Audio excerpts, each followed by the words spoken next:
In the last year and a half, we Americans have learned a lot about heroes. Some are famous, most are not. But what they all have in common is the ability to perform great deeds of courage at the most unexpected times. Exactly 20 years ago, 4 people came together out of sheer panic to create something they thought would be needed for months, maybe a year, but certainly not decades. I'm Tom Hanks. Welcome to Heroes 20 Years with AIDS Project Los Angeles.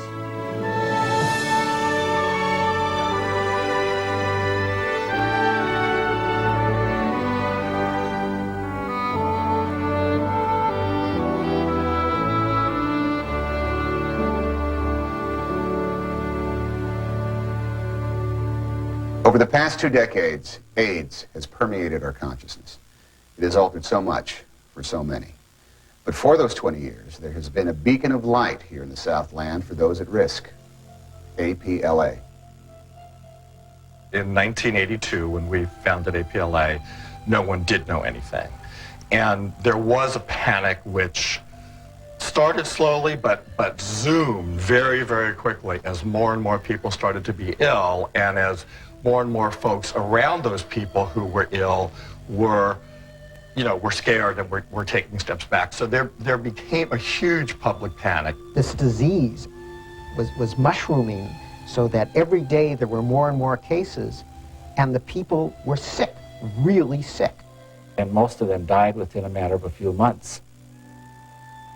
So there was panic. There was panic throughout the gay community and throughout all of the communities. At that time, there had been 300 cases of this rare form of pneumonia. 100 people had died. We wanted to hear from people at the Centers for Disease Control and those who were treating patients to find out what was happening. This town became panic-stricken, and all the media, as they're wont to do, were running up to actors on the street saying, "Are you ever going to kiss anybody again?" and all this craziness. People I know started to get sick, and then I became terrified, and I just got involved. HIV wasn't identified as the virus at that point. Nobody knew what that was yet. We just knew it was AIDS. There was no test. And since we didn't know how it was transmitted, we didn't know what to tell people not to do. We knew that it couldn't be just a gay disease because diseases don't do that. So we started to sort of form an organization.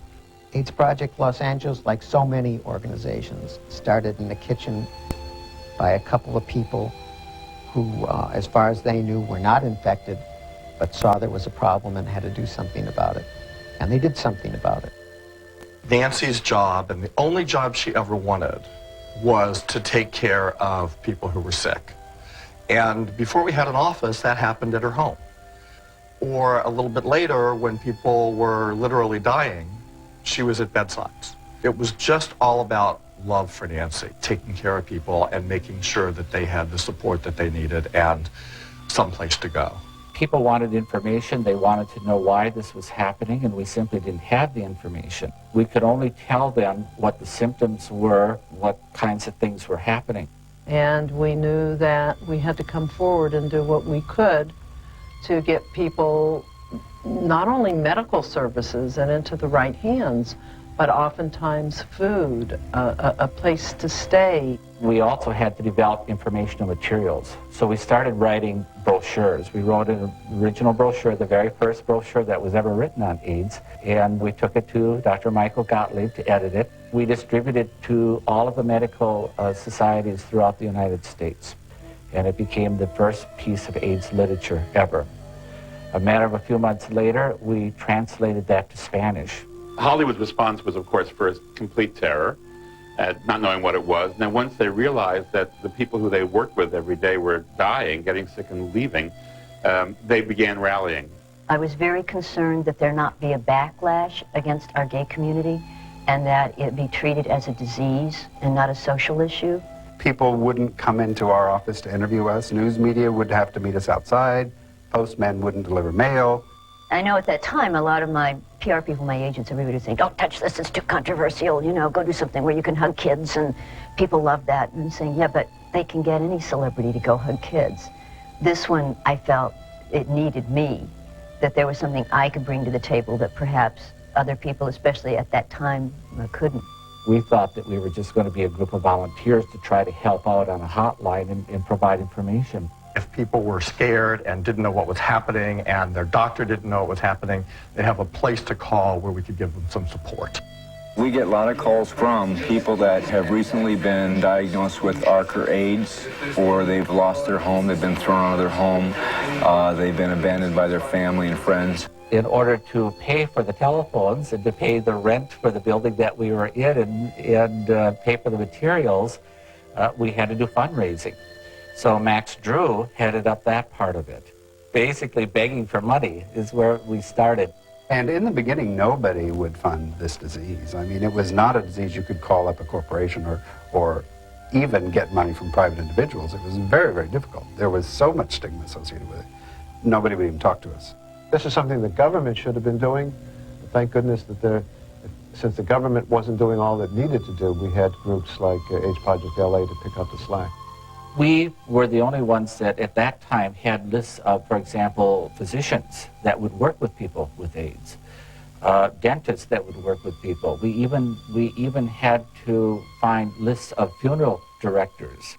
It was a building where a person with AIDS or HIV positive could come and get everything they needed, from medical care to food to counseling to buddy programs to everything they needed. And we've done, I think, a fairly good job, given the fact that it's an almost impossible job. It's not only the person that walks in the door that needs help, it's the person who might walk in the door next year.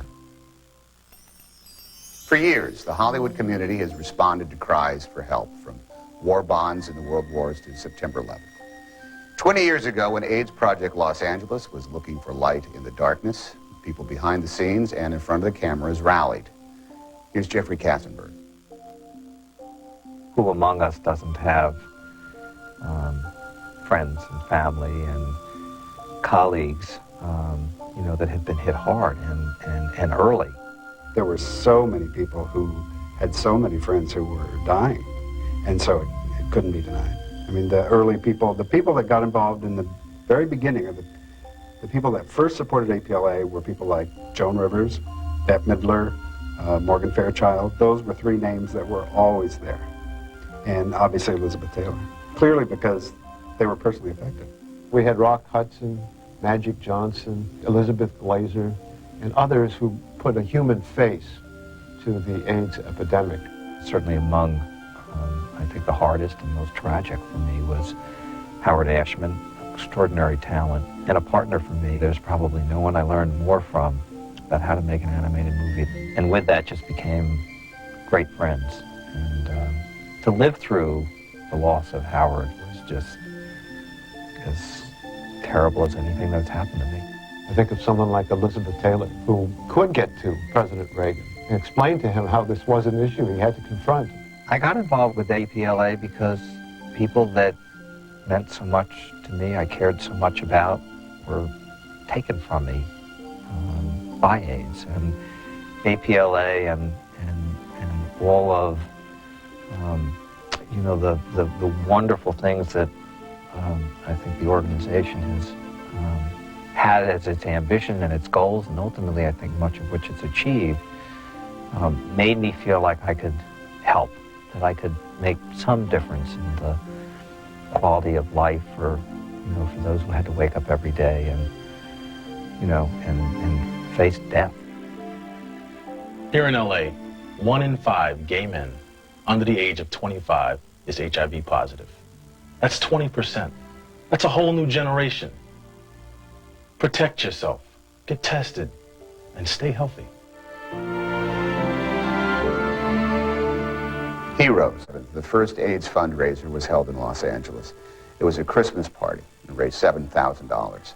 Since then, events have been key to raising both awareness and cash for APLA, AIDS walks, dance-a-thons, marathons, fashion events, summer concerts and parties, commitment to life. Here's Bruce Valanche. I have written all 11, 12, 14, 19, 11 commitment to life, starting with the Betty Ford one. And then once Elizabeth Taylor came in and announced that this was her cause, she picked up the phone and started calling people. And people, everybody takes her call. I mean, even the Pope will take her call, if just to discuss jewelry. What she brought to it is something that I don't know that anybody else could have brought to it. I mean, she has such a voice, and she influences so many people, and she's so passionate about this. Everybody's done it. I mean, it became one of the big events of the show business year, which was bizarre because at the beginning, you couldn't get anybody to do an AIDS fundraiser. It was a pariah disease. Nobody wanted to be associated with it. Eventually, we moved to the Universal Amphitheater when it was time to honor Bette Midler. Truly, it is my most baffling triumph since I won Miss Jewish Teenage Hawaii. We had Madonna twice. They've all been on it, and everybody has been pretty well behaved. Even Dennis Rodman. He showed up and he got into drag, which I gather was not the first time he had done that. He seemed to get into drag very quickly. It didn't take him nearly as long as it took Raquel Welch, but the result wasn't the same. Like the dress? I borrowed it from RuPaul.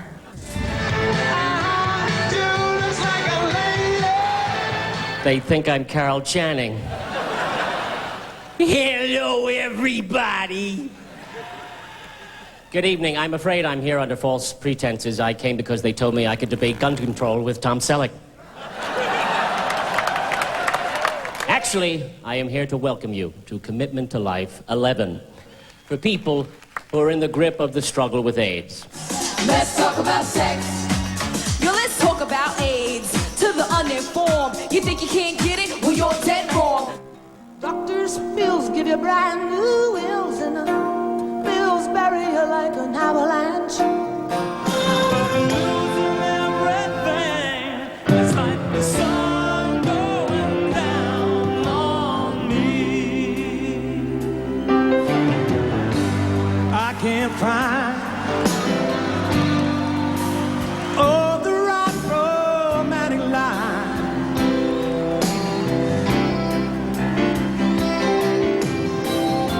See me once, see the way I feel. It's nice to be recognized with my clothes on for a change. You're gonna have to give me a minute to kind of compose myself after being that close to Brendan Fraser. In her dreams, every little girl looks like Barbie. But in reality, every little girl looks like me. That was the year they were giving an award to the woman who ran Mattel, made Barbies. And Roseanne came out and said, So I don't know if you remember when you got your first Barbie, and you boys in the balcony, I'm talking to you. If anybody ever wanted to torture Saddam Hussein, they should make him dance in a beaded gown for about an hour. Of course, we don't know that he doesn't do that already, now do we? One year we were playing Guess the Jackson. Janet Jackson was wearing a hat. She didn't sing, and she wore a hat. Is that LaToya sneaking in there? I will never stop. All that I can possibly do to help fight this disease, and thank you, APLA, and the Commitment to Life. She was doing a number from Victor Victoria, looking like a very say man, and with red hair, and from a distance it was almost like David Bowie had dropped in. And so there are a lot of people saying, geez, that guy looks like Julie Andrews. You start with an idea with Robin, and then you just kind of toss it back and forth, and then he puts it all into that kind of Cuisinart that substitutes for his head. My mother took me to see Bette Midler. Thank you. When I was just a little child, I remember I was only this big, and she took me to the Continental Baths. Maybe it was my dad, I don't remember.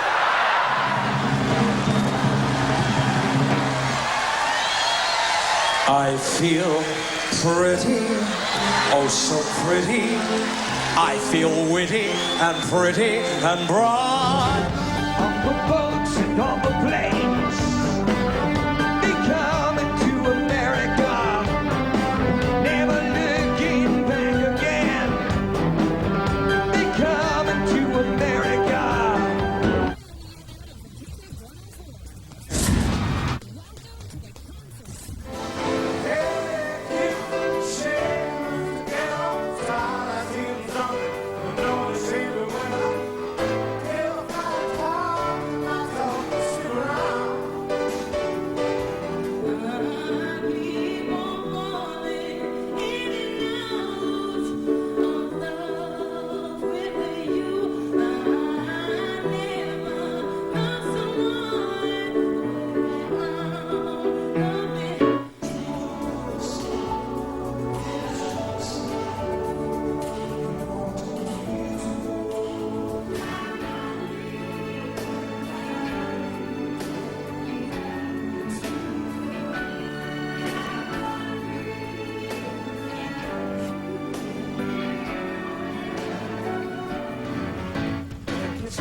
going skating on it later.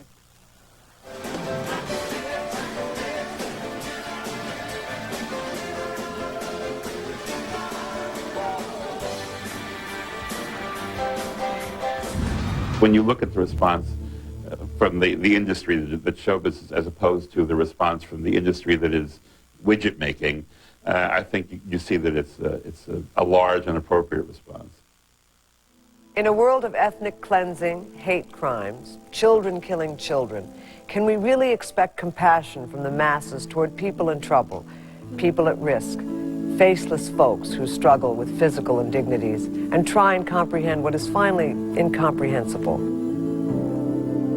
When we return, we'll hear from the heart of APLA, their clients.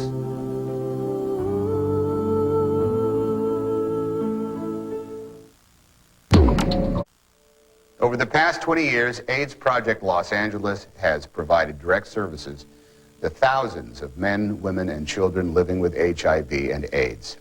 Today, they serve a record number, over 10,000 active clients. Went into the hospital on March 28th, 1997, with the flu, only to find out when I came out of the PCP pneumonia coma on April 15th. I had full-blown AIDS. I was tested positive in fall of 1988. I had assumed that I was positive for several years before that due to circumstances where I knew somebody that I was with was infected and had passed away. I had suspected that I was HIV positive for quite some time, and I didn't want to be tested because there were a number of years there where I thought if you were told you were positive, it was a death sentence. I didn't practice safe sex. I'm a product of the 60s. We didn't have safe sex. We had sex. I did not think this would happen to me. I thought I was one of those kids that knew better. Unfortunately, I didn't. And I made some pretty bad choices that inevitably have brought me to where I'm at being HIV positive. HIV and AIDS only came if you were gay. That's not so. That's the most biggest farce they've ever put on the planet.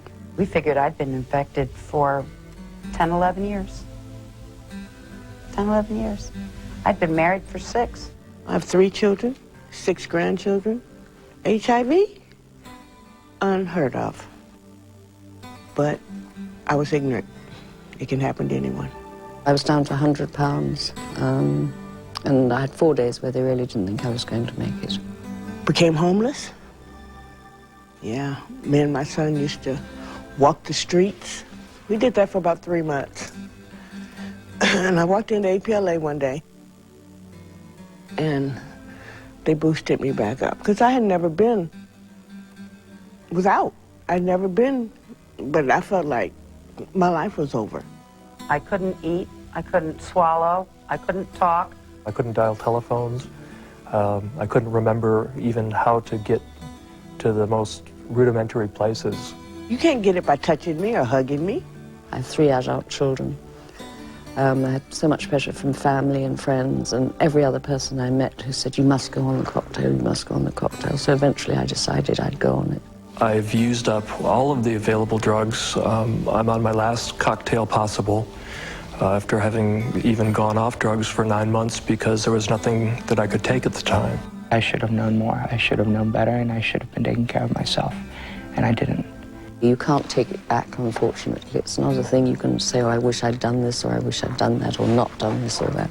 HIV does not care who you are, what color you are, what education you had, what state you grew up in. It only cares if you do something risky and let it in, and that's all I did. When I first found out I would walk down the street and I would just cry. And I'd see people and I'd think, they're healthy, and I'm not. And they might, and then I could see them come into APLA. Oh, they've got it too. I was completely alone and the only woman I'd ever met with HIV. So I went to APLA. Started going to community education forums, nutrition classes, things like that APLA offers. so I could find out as much about the disease as I possibly could. Wonderful treatment from the dental clinic. I've got completely new teeth, both top and bottom, which is courtesy of APLA. And I came into APLA and everything was open. If you need medication, dental work, food, whatever you needed, they were there to help you. They helped me to get my will and financial papers together. It is still a terminal illness. You know that at some point the medication's not going to work. Side effects will set in and basically you get resistant to the drugs, and then they switch you to another group and they work for a little while. And so at some point, you know, you become rather fatalistic. I don't want anything to happen to me. I don't want my friends to have to go through, you know, any type of grief over something that was so easily avoided. My opinion is the person most at risk is the person who knows they're not at risk. It's still a major problem. People aren't dying as quickly, that's all. It doesn't have an age group. And I'm a real good example of that. I'm 51, and I'm doing fine. Shortly after these interviews, both Hillary and Clodagh passed away.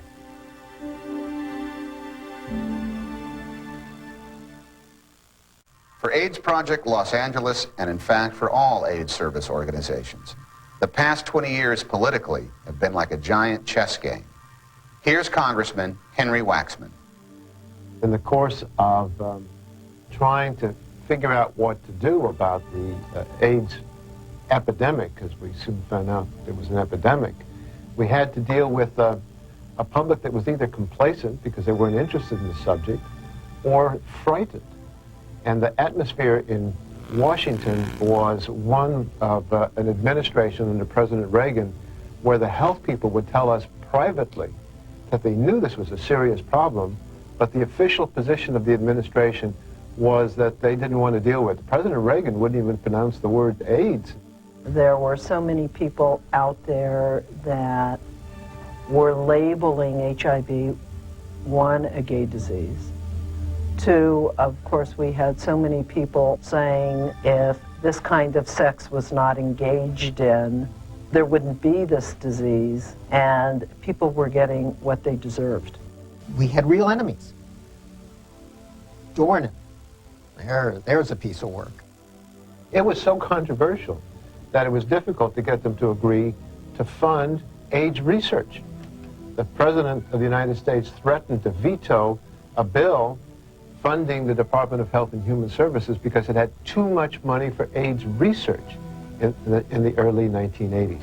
The response of the American government early on, especially during the Reagan years, was, I won't even use the words that I would want to use to describe the lack of that response. I was very disturbed that the Reagan administration felt it was controversial to deal with a major health crisis because the people being affected by it were gay men. It took many, many, many years to educate the public about AIDS, and for us to even be able to say the word out loud.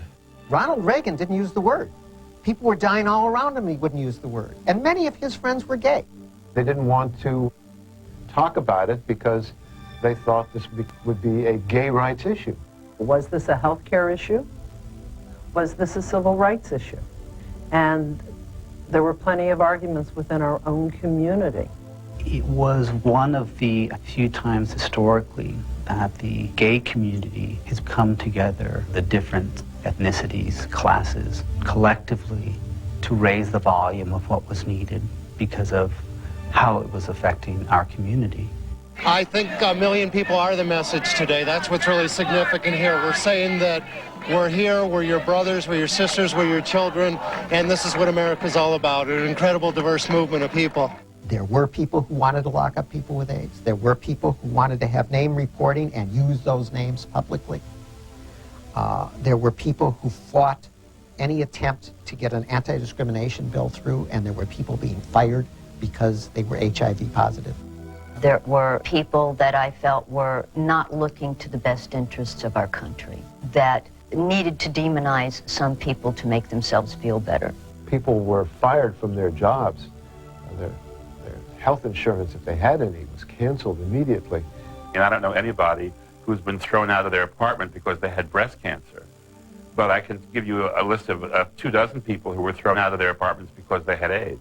Surgeon General Koop, I think, was one of the heroes in dealing with this AIDS epidemic. And once he took on the job of the Surgeon General, I have never known anybody as courageous. And he was reviled by many in the right wing of the Republican Party because he talked about the fact that this was an epidemic and we had to deal with the problem. You do not get AIDS from non-sexual casual contact, not with inanimate objects, not from pets, not from insects. The only way that AIDS is transmitted is through sexual contact. I talked to an awful lot of teenage kids about French kissing, deep kissing, and I'll tell you what I say to them. I think the chances of your passing the virus from saliva to saliva is very slim, but deep kissing in teenage kids leads to sexual intercourse. That's how you really get AIDS. Henry Waxman is a true hero in the AIDS epidemic, but there's another hero here in Los Angeles, Representative Maxine Waters, who for the last 10 years has been instrumental in assuring federal funding for this epidemic, particularly in communities of color. One of the things that I think has been a challenge that certainly happened during my tenure at the White House was the President's 10-year challenge on finding a vaccine and what we needed to do in putting our collective forces and resources together to make that happen. I must tell you, the women's community really stepped up and did their part. And we started to see more women on our community board organizations across the line, more involvement in politics, and it was phenomenal. Many assume that the AIDS epidemic is over. And there's this complacency that I fear could lead to less support for groups like AIDS Project LA and other organizations that are on the front lines of fighting the AIDS epidemic, or that people in the government will think there's less for them to do because there's no need anymore to deal with an AIDS crisis here and a huge one overseas. HIV in the 21st century may be an entirely different entity that is not treatable. If issues are not addressed now comprehensively, we could be in for a terrible surprise. Most people that you would ask know the rudimentary facts about AIDS now. The level that we've missed is that most of them just don't think it affects them. Every time you see a figure that says it's a huge disease in Africa, then every racist in America says, well, of course it is. It's a black disease.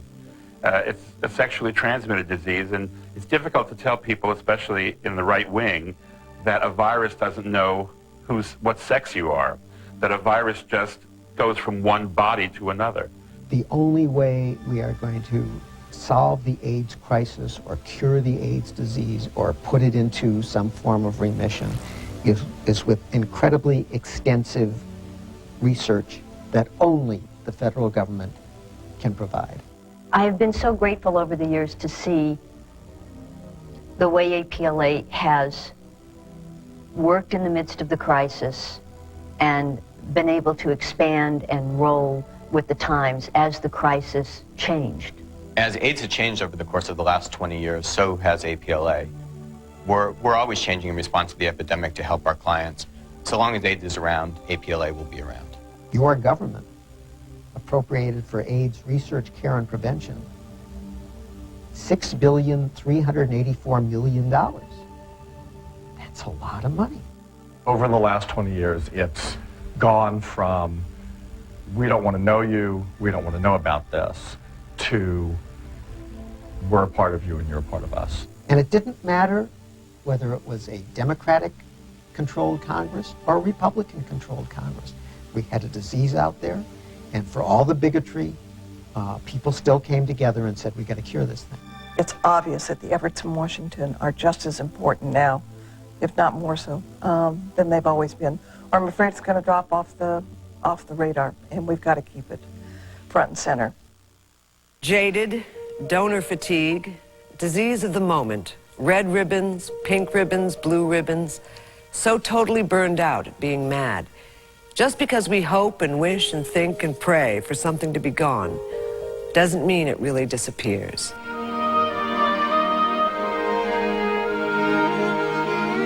Heroes. 20 Years with AIDS Project Los Angeles will return.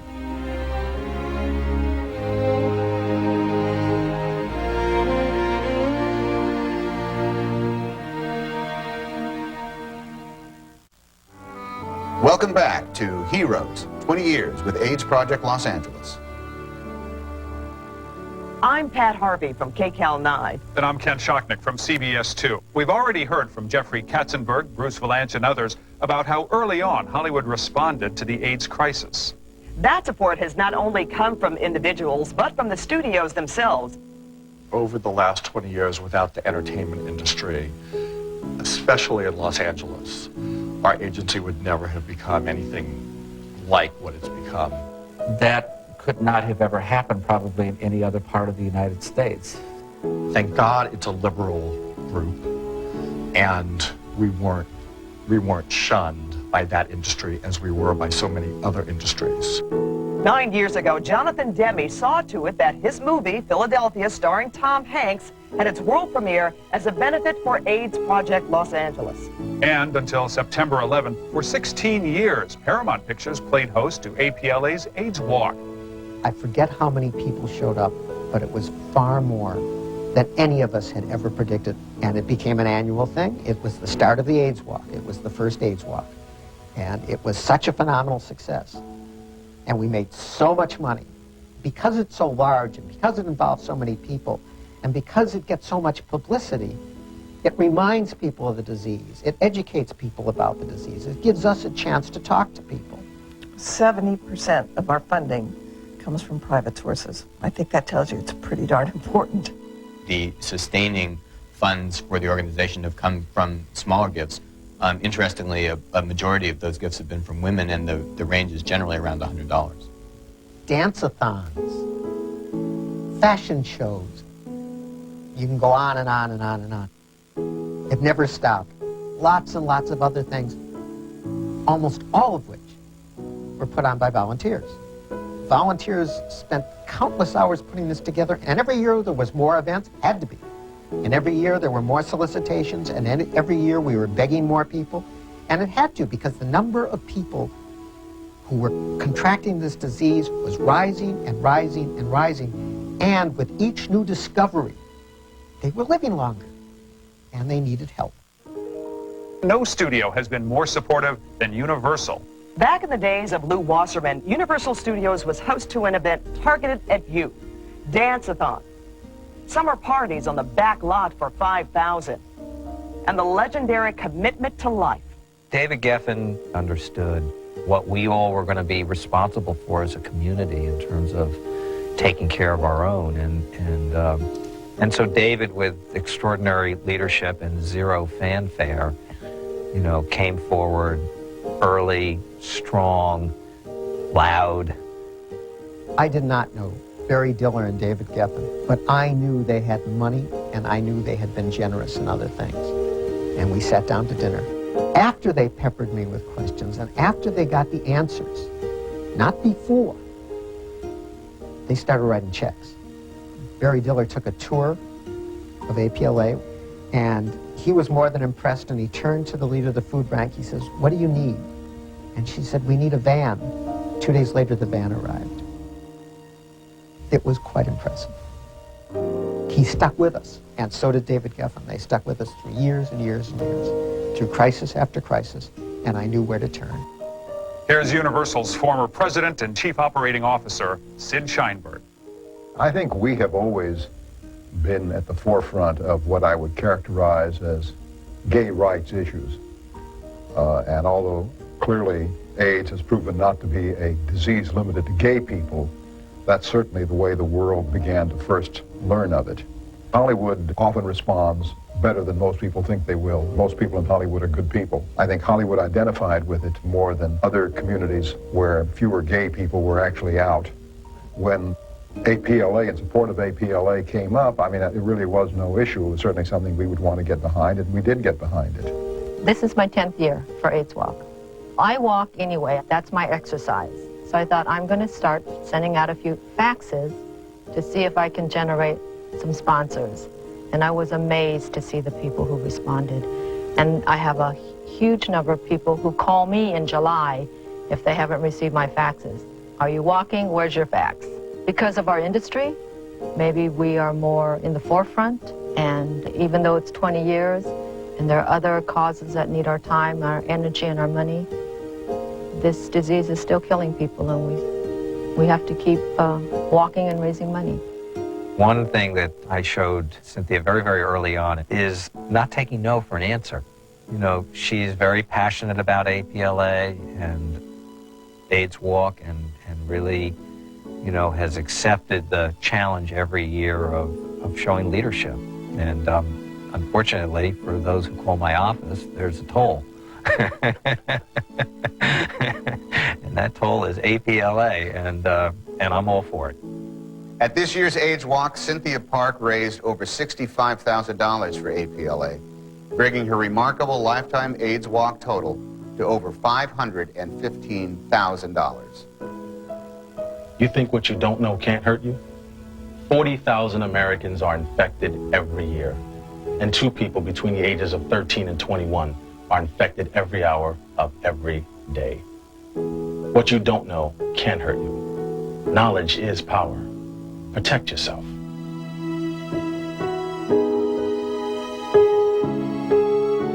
Heroes, 20 Years with AIDS Project Los Angeles will return. Heroes, 20 Years with AIDS Project Los Angeles. People that think that AIDS is over are really putting their heads in the sand. It's wishful thinking. And I hear that even from people that have AIDS. They have no idea that people are failing on the drugs. They think that everybody's doing well. They think that everybody's going back to work.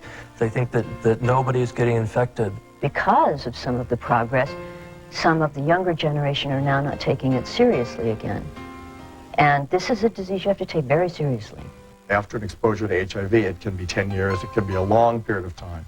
So you're talking about any number of thousands or tens of thousands of 20-year-olds or 25-year-olds or 15-year-olds walking around with HIV and not knowing it and not suspecting it and transmitting it. Now, if that entire group of people, that generation, isn't seeing it around them, it's not relevant to them. They don't see it as relevant. They see it as, quote-unquote, an old man's disease. They see it as a poor person's disease. They see it as an ethnic disease. They don't see it pertaining to themselves. We've all been young with raging hormones.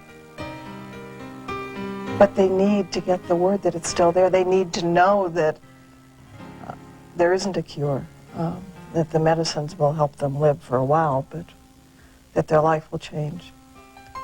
I don't know. That's where I do get discouraged, because I think until something hits people directly.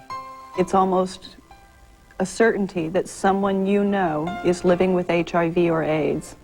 You may not know it, they may not even know it, but they may be the one who will not respond to therapy. They may be the one who has been infected with drug-resistant virus. If we could turn back the clock and show people what it was like in 1988, 89, 1990, what the streets were like, what the town was like, what it was like to go to San Francisco or to go to New York and see the streets empty, except for, you know, emaciated, decrepit bodies creeping up and down the streets. We don't see that now, but there are people that are tucked away in their homes because they're ashamed to go out. I worry about the sense that maybe there's nothing to worry about anymore, that AIDS is something we used to have, and that as a consequence, a lot of people will let down their guard and contract the disease that might otherwise have prevented it from happening. There is no cure, and the medications are not going to cure. And we still have to live with the cruel, harsh facts that AIDS does kill. We talk about things like needle exchange, we talk about funding, and we talk about education. And these are the same topics we were talking about in the 1980s. So yes, things have improved, and yes, we still have a long way to go. I don't feel great optimism now, but I'm sure not ready to throw the towel in. And I think somewhere all of us are going to find a way to do it. Hopefully there will be some scientist somewhere around that will persevere and find a cure eventually. But none of us know the full impact of these very toxic drugs that we take that are keeping us alive at the moment. None of us know the long-term effects of them. One of my biggest personal accomplishments, honestly, was getting the courage to go through my son's lives with them and be there with them when they died. And to have them trust me enough to share with me their fears. Through all the loss and the despair and the frustration, there's still been a great deal of good that has come out of this. We all tend to think things are too big or they're beyond us and that the little bit we do doesn't make a difference. Well, we are all that one little pebble that gets thrown in and the circles do spread. Knowing that we're at least moving these, steps, however small they may be, but at least that we're moving in the right direction. That is what keeps me going. I love being that guy that's at the front line saying, hey, I was right where you're at just a couple of years ago. And you can look up, you can look down the road. It isn't going to go away. It isn't going to do away with you now or tomorrow, in the near future perhaps. But medicine is getting better and better as the years go by, so we don't know that for certain. The only thing I can see in my future now is to teach and make people as aware and not afraid of AIDS as I can. Because I have found out, even in your own family, AIDS is a taboo thing. If you want to know how many friends you have, tell them you have AIDS. Everybody's afraid of you. A farmer's wife from Kansas. Her husband had been here. He had to go home. The son died while he was back home. And we stayed in touch, and they didn't know whether to let people know or not, and I urged them to get the support of their church, and they put a notice in the newsletter, and people came pouring forth. It's people like that who were the real heroes. They have changed my life. My grandparents, well into their 80s, grow melancholy thinking of lifelong friends that have died.